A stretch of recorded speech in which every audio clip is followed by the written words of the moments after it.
Hello, welcome to another fountain pen video on my fountain pen journey. Today we're going to be looking at the Conklin Duragraph amber version, or amber celluloid. It's a lovely looking pen. It's one that I think I noticed fairly early on in my fountain pen journey, because quite honestly I do love these celluloid type materials. It's a very, very nice looking pen, very traditional looking. It's not your typical cigar shape, it's more of a sort of 1950s style boxy design. Just a bit of sort of background on this. The Conklin Duragraph, a lot of people know about it because the Conklin have been around for many, many years. Very American brand, very successful. Very collectible, and the Duragraph is quite a nice modern version of those older pens. I'm going to go through the various parts of it. I mean, on the top you've got Conklin, established. My eyes are too old to read it, but you know, it's got the Conklin logo on there. Black, shiny finial, silver band, which I'm not entirely sure, but I assume connects to the clip. And the clip's quite a stylish metal clip. It's got a bit of spring to it, but it is very, very stiff. Metal cap band, which I would note is not at the base of the cap. So this part is pretty thin plastic celluloid material. Don't think it's an issue. I've not heard too many people reporting problems with that, cracking or anything, but I always like to see, if you're going to put a metal cap band on, put it down there to protect it. It's not the best thing. Screw cap takes just about one turn, just over. Yeah, it's about one turn to uncap. Down at this end, back of the barrel, nothing there, it's just a plain smooth black end to the barrel with another metal ring.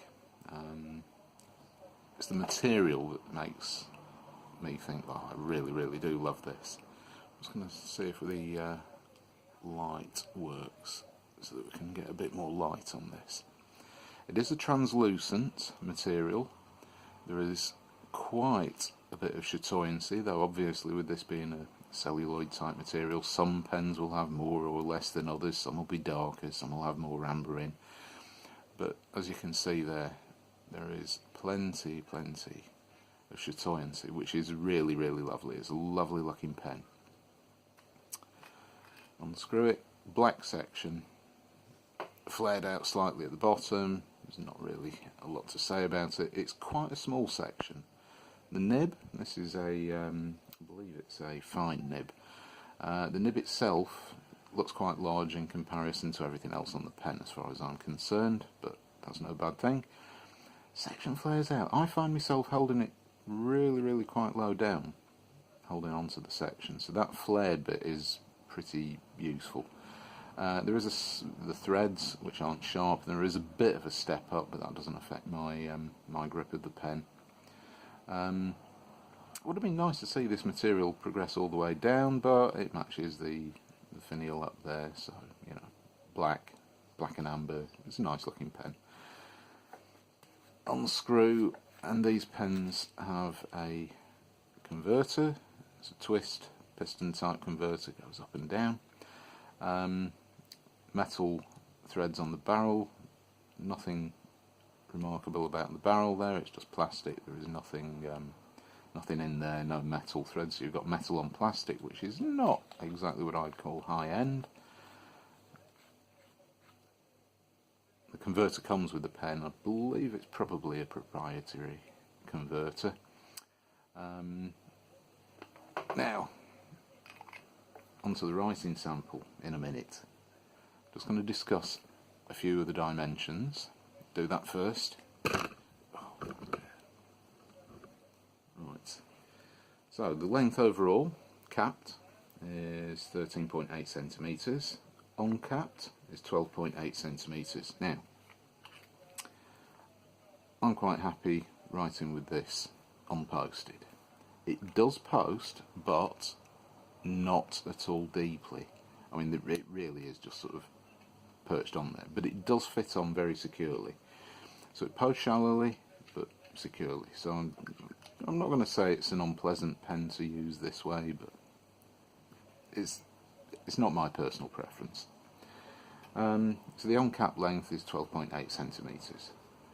Posted becomes quite long, 17.5 centimetres. Now this is getting into slightly ridiculous territory.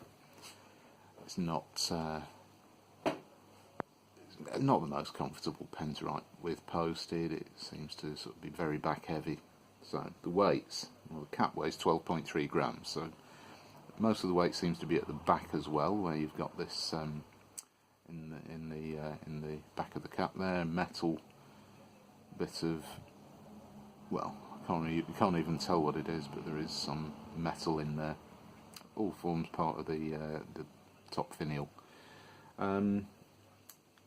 Uncapped, this pen weighs 14.5 grams, so nice lightweight pen, and the whole pen altogether is 26.8 grams. Now, this is where we go on to the writing sample and we find the problem. Just pull the page down a bit.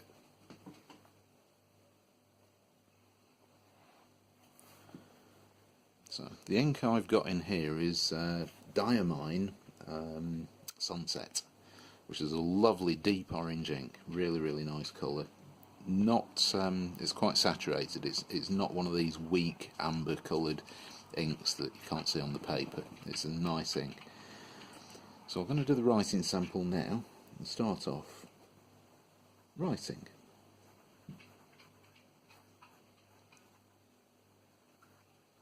There we go, and you can already see what the problem is. This pen writes really badly out of the box. I mean, it really is rubbish. I mean, it is unacceptable. How on earth Conklin can have this reputation and get away with these pens? I mean, it just doesn't work. So what I've done, I've had a look using a loop at the feed just to see what there we go.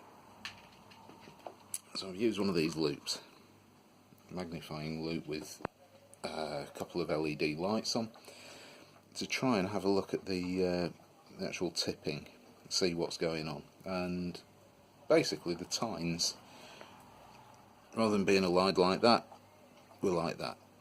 It was very much misaligned, and when you look at the actual nib,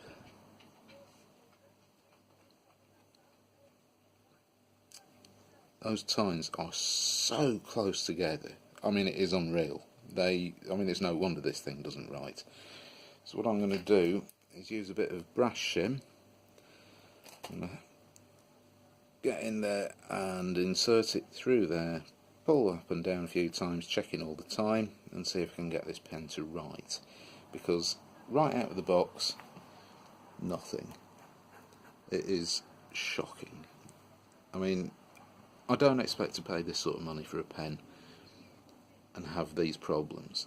I mean, I really have to use what I would call, it's not excess pressure, it's definitely not excessive pressure, but it is so hit and miss. I mean, this is very little pressure, skips all over the place, nothing. A little bit more pressure and you can coax some out, but bearing in mind this is after I've done a bit of tine alignment on this pen, so yeah, not very impressed with that. I'm going to do a bit of work with the brass shim. I'll revisit this pen in a moment. Right, back to the Conklin Duragraph. I would like to mention that, you know, you've got what I would consider to be quite a medium entry level fountain pen. It's got a good reputation in the company Conklin. The packaging looks smart. Usual ubiquitous cardboard sleeve, slides off, one end, and open, nothing remarkable. Leatherette case, Conklin. Open it up, and the pen's nestling inside there, along with the instructions. You've got the information about the Conklin and the Conklin Collectors Club, and also the fountain pen instructions, basically the filling instructions for it. They just sort of sit on top there, and the pen resides in the box. So what I've done is get my brass shim, run it down the length of the tines a few times, giving it a trial, and let's see if it writes properly now. Now, writing next to this camera is never going to be easy. So this is the Conklin Duragraph.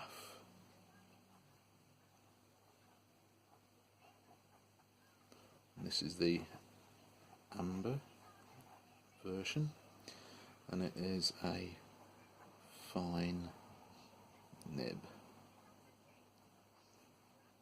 The ink is Diamine Sunset. So, do a quick writing sample now.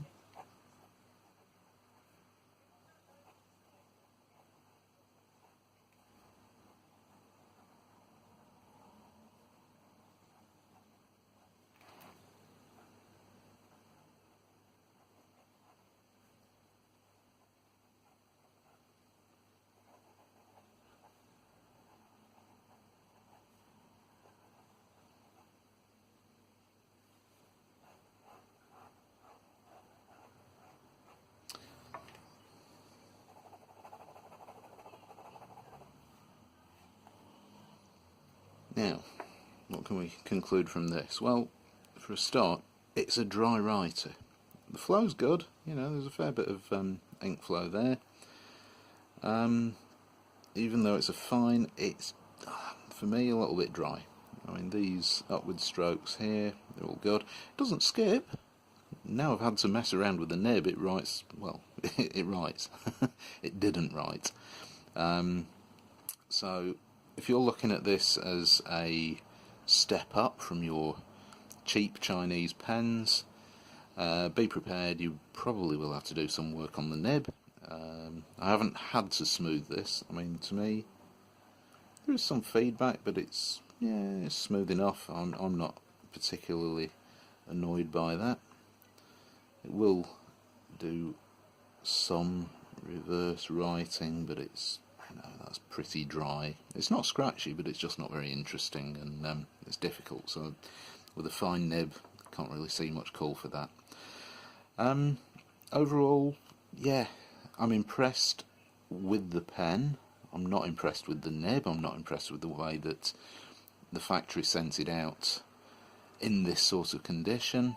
I think if you're paying a few pounds, or even £1, for a cheap Chinese pen that writes, and then you pay a few more pounds for one of these, and it doesn't write, that's not good.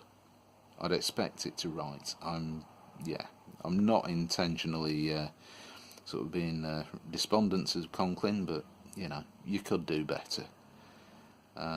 Chinese seem to get it right, so how come you can't? As you know, I mean, if you're getting into fountain pens, I mean, this is not the sort of thing you're going to buy for somebody's graduation. It's not that sort of pen, but it's a lovely looking pen, and if you want to use a nice looking pen, yeah, I can recommend it. I like the celluloid, I like the style, I like the design, I like the weight. Not too sure about the thinness of the cap there, but the big problem I have is this nib. I believe it is an issue. I know there's a lot of people mention Conklin nibs. They always come out of the factory and they're dry, or they don't write, or they skip. Yeah, well, this is all of those, and this sort of highlights to me I mean, it's not even a quality control issue. It's a production issue, and generally assuming that your customers are going to put up with it. So yeah, I'm not terribly impressed, but with a bit of work you can get this to be quite a nice pen. So from that point of view, yes, I'd recommend it if you're willing to put a little bit of time and effort into making this pen right. But this is a fountain pen journey. I'm a beginner to this hobby, and you know, pens like this you could pay a bit of money for and say, well, you know what, my ballpoint pen, £2 or 20p from the office supply store, writes first time every time out of the box. This doesn't. So you need to put work in. If you're willing to do it, great. If you're not, then this is probably not the pen for you. I do like the look of it. I mean, it is a lovely, lovely bit of chatoyancy in there. Really nice pen. Put the work in, you've got a nice pen. Still not a wet pen, but doesn't go for everybody. Everyone has their own preferences. So there we go. There's the Conklin Duragraph. Not recommended, but not a terrible pen.